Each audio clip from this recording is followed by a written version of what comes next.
nama saya Andrini Ramadhani.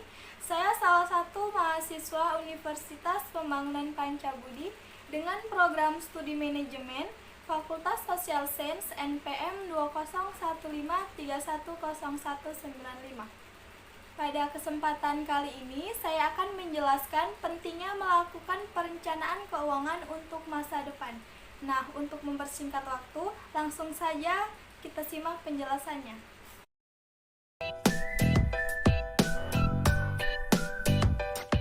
Sebelumnya, saya akan menjelaskan apa itu perencanaan keuangan. Menurut Taufik Hidayat 2010, perencanaan keuangan atau financial planning adalah proses merencanakan keuangan untuk mencapai tujuan keuangan. Satu alasan pasti mengapa kita harus melakukan financial planning adalah karena kita harus menjalani kehidupan. Nah, pada saat kita menjalani kehidupan, ada banyak hal yang harus dilakukan dalam kondisi ketidakpastian. Untuk itu, kita perlu merencanakan keuangan yang benar. Perencanaan keuangan dapat dijadikan sebagai alat untuk bisa memenuhi kebutuhan keuangan di masa kini dan masa depan. Menurut Wibawa 2003, perencanaan keuangan diperlukan karena semua orang pada dasarnya memiliki ketidakpastian, yaitu ketakutan akan masa depan kehidupan finansial. Kita memerlukan uang untuk dapat memenuhi kebutuhan kehidupan sehari-hari, termasuk makanan, pakaian, rumah, biaya pendidikan, dan biaya pengobatan pada saat sakit. Jika kita tidak dapat mengelola uang tersebut dengan baik, maka akan banyak pengeluaran yang tidak penting dan berlebih-lebihan atau hanya akan habis untuk kebutuhan sehari-hari sehingga kita tidak punya tabungan. Tidak benar kalau kita berpikir bahwa mengelola uang hanya untuk mereka yang uangnya banyak, karena sedikit atau banyak uang tetap harus dikelola sehingga kehidupan kita bisa menjadi lebih baik. Untuk itu, kita perlu tahu sumber-sumber pendapatan kita. Sumber pendapatan kita tentu berbeda-beda. Misalnya, gaji pegawai swasta atau pegawai negeri sipil. Sumber pendapatan bisa berasal dari kepala keluarga dan anggota keluarga lainnya. Semua pendapatan yang kita terima untuk memenuhi kebutuhan kita bisa disebut sumber pendapatan, baik berupa gaji tetap atau dari pendapatan tidak tetap. Untuk dapat merencanakan keuangan yang baik, kita harus menentukan prioritas, yaitu mana yang menjadi kebutuhan dan mana yang merupakan keinginan. Kebutuhan adalah hal-hal yang harus terpenuhi agar hidup kita sejahtera, sedangkan keinginan adalah suatu tambahan pelengkap atas kebutuhan yang diharapkan dapat dipenuhi. Kita harus bisa membedakan mana yang merupakan kebutuhan kita dan mana yang merupakan keinginan kita. Seringkali kita dihadapkan pada situasi harus memilih dan memprioritaskan hal yang benar-benar kita butuhkan, sehingga kita dapat menentukan tujuan keuangan, yaitu target berdasarkan kebutuhan keluarga kita di masa depan. Baik itu tujuan keuangan jangka panjang seperti naik haji, membeli rumah, mengganti kendaraan, maupun tujuan keuangan jangka pendek seperti membeli peralatan rumah, biaya pendidikan, dan lainnya. Cara mewujudkan kebutuhan dan keinginan kita. Sekarang ini ada banyak produk dan jasa keuangan yang tersedia, di antaranya yang pertama ada bank, di mana kita dapat menabung, meminjam, mengirim uang, membeli asuransi, dan membayar tagihan. Yang kedua ada asuransi, di mana pengertian asuransi adalah produk yang menawarkan perlindungan dari resiko yang mungkin timbul dengan membayar premi di muka. Misalnya asuransi jiwa, yang memberikan santunan kepada ahli waris apabila peserta asuransi meninggal dunia. Begitu juga dengan asuransi rumah, kendaraan, pendidikan, kesehatan, maupun kredit.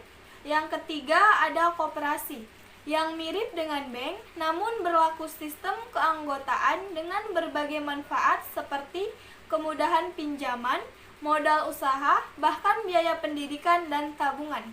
Yang keempat ada pegadaian, yang memberikan pinjaman pembiayaan mikro dengan sistem gadai atau penjaminan aset yang dapat dicicil dalam jangka waktu tertentu. Di sini saya akan memberikan contoh, yaitu contohnya ada dua orang yang bernama Dava dan Gilang. Mereka baru saja lulus kuliah dan mereka langsung mendapatkan pekerjaan di sebuah perusahaan. Dava dan Gilang sama-sama pekerja keras dan mereka menempati jabatan yang cukup penting dan mendapatkan gaji yang cukup besar. Perbedaan Dava dan Gilang adalah gaya hidup mereka. Dava adalah orang yang selalu mengikuti tren gaya hidup kekinian, sedangkan Gilang adalah orang yang berpenampilan sederhana dan selalu membeli sesuatu sesuai dengan kebutuhannya.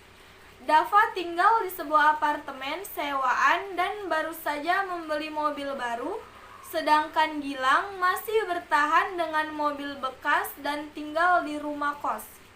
Meskipun penghasilan Dava dan Gilang hampir sama, tetapi pengeluaran Dava jauh lebih banyak daripada Gilang. Gaya hidup Dava yang konsumtif berbanding terbalik dengan karakter Gilang yang bijak dalam mengatur keuangannya. Pada usia 35 tahun, mereka berdua telah berkeluarga. Dava masih tinggal di apartemen sewaannya, sedangkan Gilang pindah ke rumah yang baru saja dibelinya. Ternyata, sejak menerima gaji pertama, Gilang telah menginvestasikan uangnya untuk rencana membeli rumah tersebut. Dava baru mulai berpikir untuk membeli rumah setelah mempunyai anak. Tanpa disadarinya, beban keuangan semakin besar berbeda dengan Gilang yang ternyata sudah berinvestasi dengan mempersiapkan biaya kebutuhan sekolah anaknya dan bahkan masa pensiunnya. Setelah pensiun, Dava dan Gilang bertemu dalam sebuah acara. Kondisi mereka sangat amat jauh berbeda. Gilang sudah mempunyai rumah yang bagus dan uang yang cukup untuk biaya hidup setelah dia pensiun.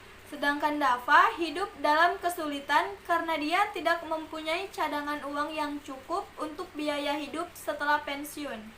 Itulah gambaran perjalanan hidup Dava dan Gilang.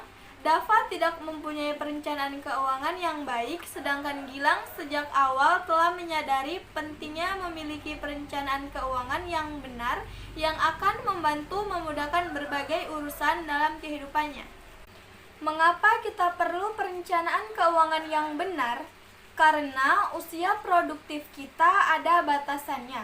Sedangkan kita hidup punya banyak kebutuhan dan kewajiban, punya banyak cita-cita dan keinginan seperti kebutuhan sekolah anak, kewajiban membayar tagihan-tagihan, kebutuhan akan kesehatan, keinginan membeli rumah bagus, naik haji, dan liburan keluarga.